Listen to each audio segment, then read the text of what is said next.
Welcome back, and in today's video I'll be showing you how to revert to the system default language on the Samsung Galaxy Z Fold 6. So if you find yourself having changed the language by mistake, or something happened to your phone and the language is switched and you don't know how to go back to your original language, it's fairly simple. So you can start by looking for the settings icon, which is in the form of a gear, and tapping on it.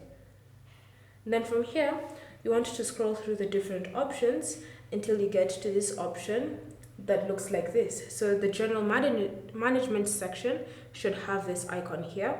And what you want to do is simply tap on it. Then from here, select the first option, which is always languages. And even if you don't understand the current system language, then the placement is still the same. It's always the first option.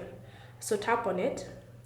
Then from here, you can see your current system language with a check mark next to it. And you should see your original default language that your phone was in before.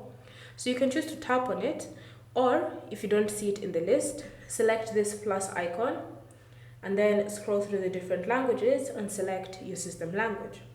So once you've selected your system language, you'll either be prompted to apply, or if you've gone through this option of adding it manually, then you'll be asked to set it as your default. So if you're brought this menu, select the second option. So you choose the option on the right, and then wait for your system to load, and that language will now be your default system language.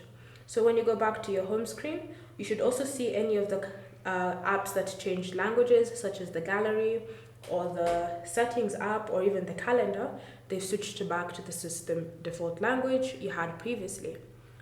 Thank you for watching. If you have any questions or comments, leave them down below and we'll get back to you.